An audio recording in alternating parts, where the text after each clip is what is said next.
Hai, selamat datang di channel Iluminasi. Pada kesempatan video kali ini, gua mau ceritain ke kalian tentang dua orang pemuda yang bekerja sebagai penghilang nyawa seseorang dan dia dibayar mahal. Dan ketika dia lancar menjalankan aksinya, mereka mendapatkan bonusan yang sangat besar. Kalian penasaran siapa dia? Let's check it out.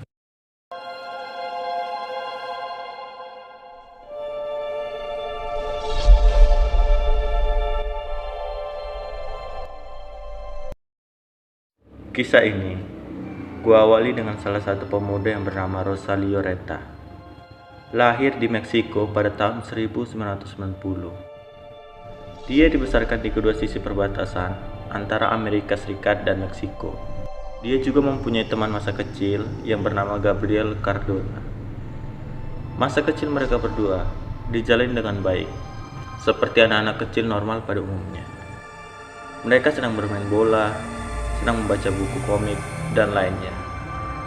Dan kisah kehancuran Gabriel Cardona serta Rosalio Reta dimulai ketika Gabriel Cardona memutuskan untuk putus sekolah dan akhirnya terjerumus ke dalam kenakalan remaja.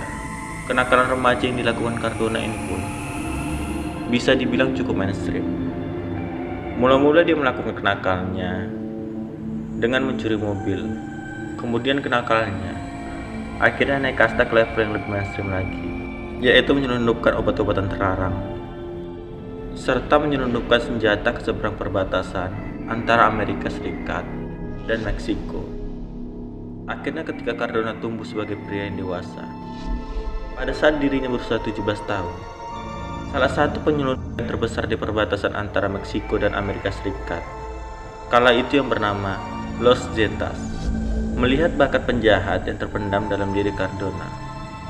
Sampai suatu saat, mereka menawari Cardona untuk bergabung ke organisasi mereka. Sebenarnya Cardona ini mempunyai cita-cita sebagai seorang pengacara. Dia terlanjur terjerumus ke dalam kenakalan remajanya, makanya dia tidak dapat melanjutkan cita-citanya. Ketua organisasi Los Zetas kala itu mengatakan kepada Cardona, lu mau nggak gabung sama organisasi kita? Kerjanya gampang, ntar lu digaji dengan gaji yang besar dan dikasih rumah yang mewah juga, sama mobil mewah kalau lu lancar melakukan aksi lu. Tapi sebelum lu diterima, lu harus dilatih dulu di Meksiko selama 6 bulan. Ntar lu diajarin di sana cara kerjanya gimana. Gimana? Lu mau nggak? Karena si Gabriel ini masih muda dan dikarenakan dia bingung mau kerja apa, jadinya pada saat dia ditawari, tentu dong dia mau. Apalagi dibilang bakalan dikasih gaji yang besar dan dikasih rumah yang mewah bila dia lancar melakukan aksinya. Tentu dong dia setuju.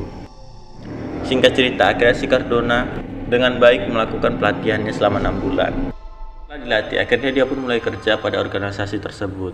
Cardona di organisasi tersebut cukup dibilang mempunyai proses kerja yang cukup apik di bidangnya, yaitu menjadi penghilang nyawa bayaran. Akhirnya Cardona pun naik jabatan menjadi komandan di gengnya. Karena dia merasa udah naik jabatan menjadi komandan, akhirnya dia mikir untuk merekrut seseorang yang bisa dijadikan sebagai tangan kanannya. Akhirnya dia tuh pikiran untuk merekrut salah satu sahabat karibnya sewaktu kecil, yaitu Rosalio Reta yang masih berumur 13 tahun kali itu.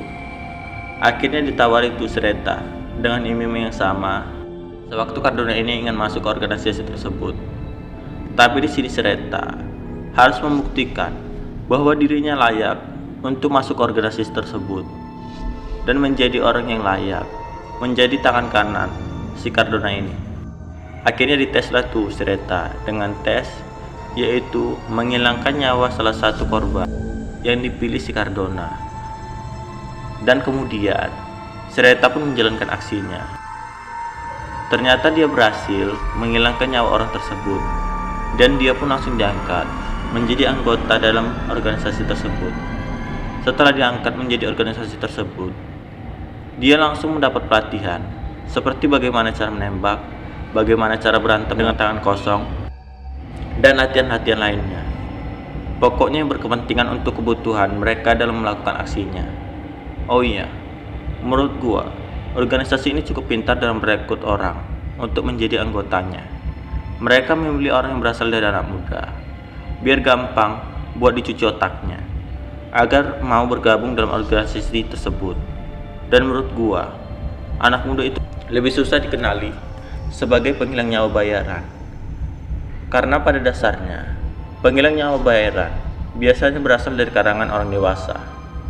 Lanjut, setelah selesai pelatihan, saatnya si Reta menunjukkan hasil latihan selama ini. Saat pertama kali melakukan aksinya, alangkah terkaget-kagetnya si Cardona melihat kelakuan si Reta saat melakukan aksinya. Dia melakukan aksinya secara bengis, seolah-olah dia menikmati saat melakukan hal tersebut. Pernah pada suatu saat, pada saat dia diinterogasi oleh salah satu detektif di sana, detektifnya ini mengatakan, apakah dia tidak merasa kasihan dengan korbannya pada saat dia melakukan aksinya itu. Kemudian dia menjawab kepada detektif tersebut, pada saat dia melakukan aksinya, dia merasakan sensasi setiap kali dia menghilangkan nyawa seseorang. Rasanya seperti dia menjadi Superman atau James Bond, katanya. Saya menyukai apa yang saya lakukan.